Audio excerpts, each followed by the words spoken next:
How's it going, guys? Today we'll be reviewing Feiyu Tech's AK2000s, and in this video I just want to focus on what is different in this gimbal compared to the ones I've used in the past. The first thing I noticed on this gimbal is the wooden accent on the handle. I really like how it looks and it does give a bit more character. For the handling and the grip, it's still slippery overall, but for me as a personal choice, I do prefer something more grippy. The way how I like my grip is pretty much the same thing as the included tripod. Rubbery, and it doesn't really feel like your hand is slipping when you're trying to use the gimbal. The second thing that's different from other gimbals I've used is the touchscreen. Now this is my first camera gimbal with a touchscreen and I really like it a lot. I can tap on the screen to change to whatever mode I want without any guesswork. Now there is a button next to the touchscreen which pretty much does the same thing, is to change the modes, and for me I find them being so close to each other it's kind of redundant. So when I want to switch to pan follow or follow mode, I naturally want to reach for the screen because I can see it right there. I don't have to think about pressing this button or think about how many times I would have to press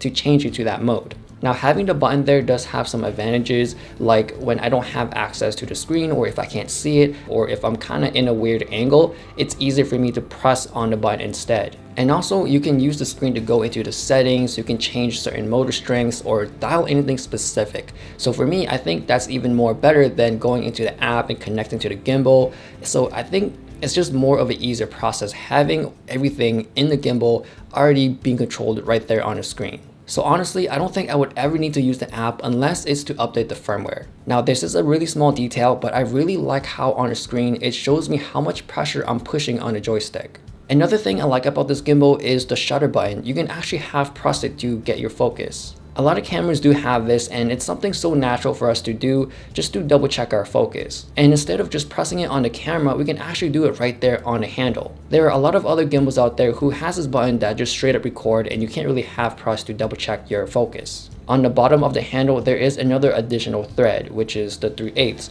Usually it's just the 1/4, which is very common, but if you're like a filmmaker who has a lot of these plates and use a lot of these different type of threads, it's very small, but it's so nice and handy and helpful to have. Next up is the knob on the side. Rotating the knob feels way more precise than using the joystick on the handle. And it's very easy to switch modes. I can just press on it and I can change from tilt to pan to roll. And also if your camera is compatible, it can actually be your focus or zoom ring. When I'm using the detachable handle going into the low mode, it's so much more comfortable using the knob instead of the joystick because it's kind of awkward, and if you want to do something really precise, the knob is the way to go. Now let's move on to the cons. The first one is the detachable handle. For me, I just don't like how I would always need to carry an Allen key with me just to take it on and off, because it can take up a lot of time if you're always gonna be putting it on and off the whole day. So basically, I wish there was a toolless way for me to attach this gimbal really easy and quickly without any hassle. Now of course, if you are planning to use this throughout the day, it's not going to be a big of a problem,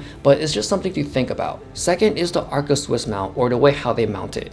I always keep my Peak Design case on just because it works with everything I have, from my tripods, my old gimbal, or even my mini tripods. With the way how they mount a camera on this gimbal is really specific. So that means that I would have to take off my Peak Design plate every time I would need to use this gimbal. So I wish the plate system or the way how they would mount the camera is more universal to a lot of my other gear. And the last con about this gimbal is the trigger button. For me, I feel like it's really plasticky, hollow, and cheap. And it does have a lot of play to it, so it doesn't really feel that solid. I can kind of say the same thing about the power button, but because of the power button being so small, it doesn't really affect it in any way. But I feel like that's the only big thing that they skipped out, is the quality on the trigger button. But other than that, this gimbal is very solid. It has all the locking points you need, so it's really easy to balance when you have your camera on. It's very small and comfortable to use, and they give you the cables right from the start, so you don't really need to buy anything additional to use it with your camera. So my favorite feature about this gimbal is the touchscreen, which is really different from all the other ones I've used in the past. So those are my thoughts on this gimbal. Let me know what you guys think. If you guys are interested in getting one, I will have the links down below. As always, if you do like this video, please give it a thumbs up. You can find me on Instagram and subscribe if you haven't yet.